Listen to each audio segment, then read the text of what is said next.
crianças e adolescentes podem treinar, podem fazer dieta, né? Se caso possam, como que seria, né, a pegada, né, como que seria a aproximação dessa questão da alimentação deles?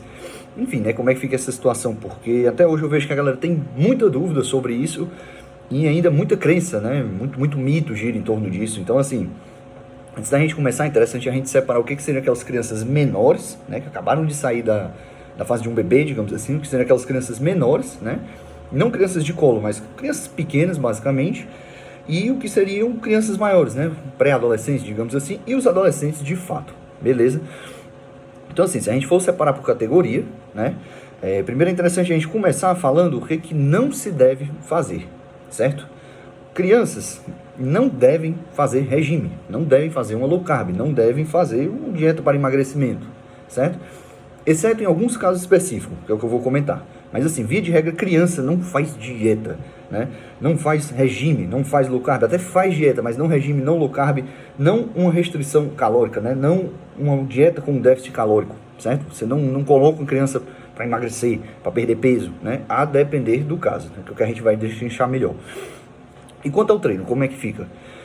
Não sendo uma criança pequena, né? Uma criança maior, uma coisa ali de uns 11, 12 anos para mais, não só ela pode, como ela deve fazer um treino, né? Não só a parte aeróbica, quanto a parte anaeróbica, sim. Quanto à musculação, sim, certo?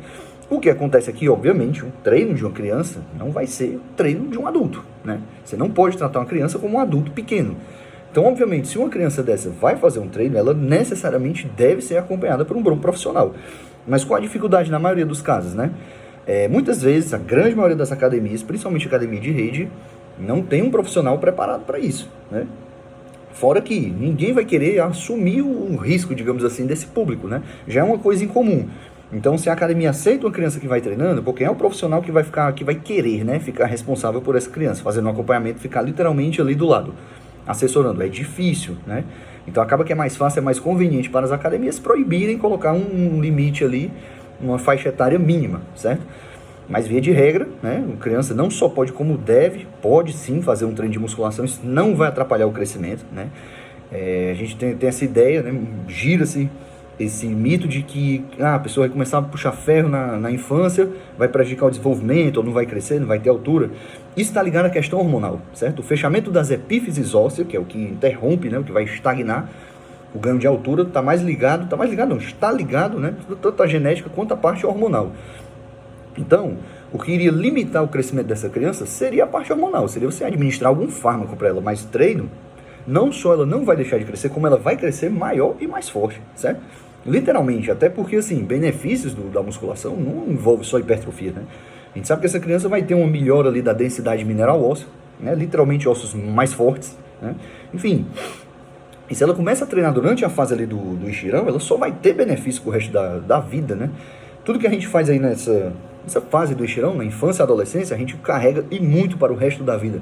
Então, na verdade, é uma coisa boa, um fator positivo. Na verdade, você está ajudando o desenvolvimento dessa criança, né? Claro que assim, é uma criança, não dá para tratar como um adulto em miniatura. Então, muitas vezes não adianta você obrigar aquela criança, né? Você, é bom para o seu crescimento, então empurra ali a criança numa academia.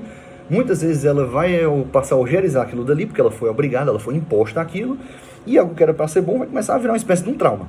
Então, assim, você tem que ter ali tem que ser maleável, né? Quando você vai lidar com a criança. Mas enfim, quanto à questão do treino, né, uma criança maiorzinha ali de 11, 12, 13 anos, se bem assessorada, ela pode sim, e inclusive é benéfico que ela treine, que ela faça uma musculação.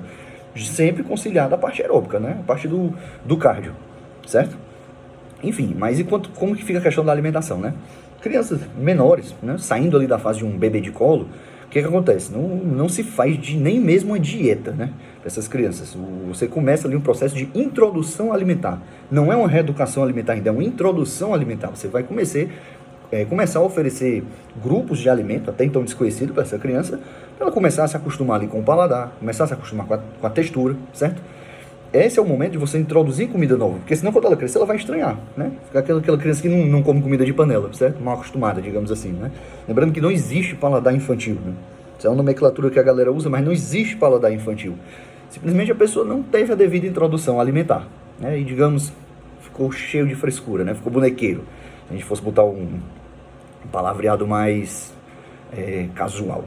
Enfim, quanto a criança maiorzinha, né, ali por volta de 11, 12 anos já seria um pré-adolescente, uma criança que já pode ir para academia. Ok, nesse caso você até pode fazer uma dieta de novo. A pegada não é como se fosse um mini adulto, né? Um adulto com baixa estatura e baixo peso, não é essa a pegada.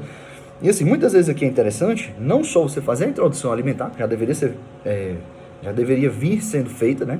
Como você fazer uma reeducação alimentar. Você vai porcionar ali a alimentação dessa criança fazendo uma reeducação alimentar.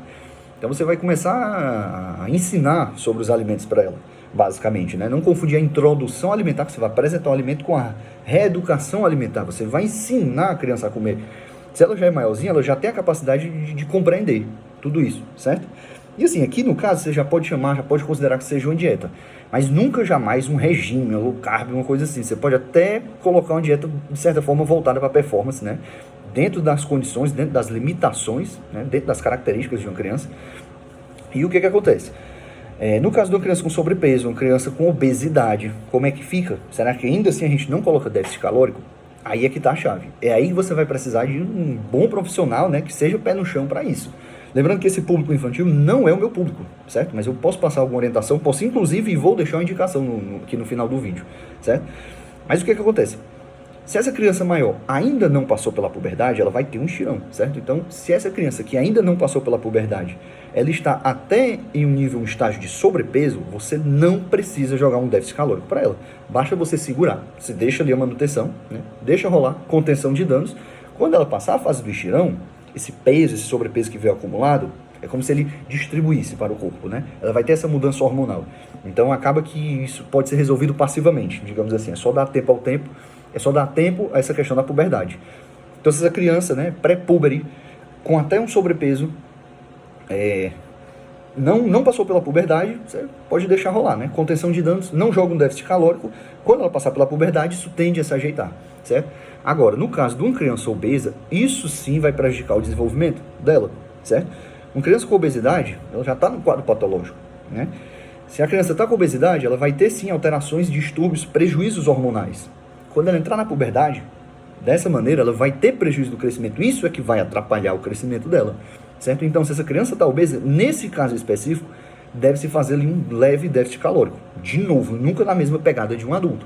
Um leve déficit calórico, de preferência, né? Abrindo mais esse déficit com atividades físicas. Então, coloca a criança para treinar, coloca a criança para fazer um cardio, segura a barra na dieta, deixa um leve déficit calórico e deixa ela gastar mais calorias do que você ficar tirando dela, certo? Isso tudo fica mais fácil quando ela passa a fase da puberdade, beleza? Já no caso do adolescente, né? Vamos considerar ali, não é mais nenhuma criança, um jovem ali de 15, 16, 17 anos, né? Já passou pela fase da puberdade, já está ali do meio pro fim.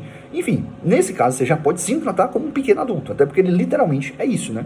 Ele está na transição ali da fase jovem dele para a fase adulta. Então, no caso do adolescente, 15, 16, 17 anos, né? Já passou a puberdade, já teve o estirão, já teve alterações hormonais. Pô, teoricamente, considerando, né? Ele já aprendeu a comer, já tem uma independência alimentar. Enfim, já pode treinar, né? Não fica incomum. Né? Um adolescente de 15, 16 anos frequentar uma academia, 14 que seja. Enfim, nesse caso você pode sim tratar como um mini adulto, né? Desde que ele já tenha educação para isso, já tenha ali um certo grau de reeducação alimentar, educação alimentar, introdução alimentar, beleza? Então, basicamente é isso, certo? Vou deixar aqui também na descrição do vídeo, seja no YouTube, seja no Instagram, o contato da Marcinha, né? É amiga minha da faculdade, fez várias cadeiras comigo e ela sim é especializada nesse tipo de público, né? Desde gestantes até crianças de colo, pequenininho, então assim, qualquer dúvida, qualquer informação mais pontual, certo? Eu acredito que vocês podem sentir a vontade em falar com ela, beleza? Que é uma pessoa que eu confio totalmente. Espero ter conseguido dar alguma orientação, espero ter conseguido quebrar alguns mitos, né? Esclarecido algumas coisas e é isso. Se perguntar já sabe, né? Fala que aprendeu com o Zezé.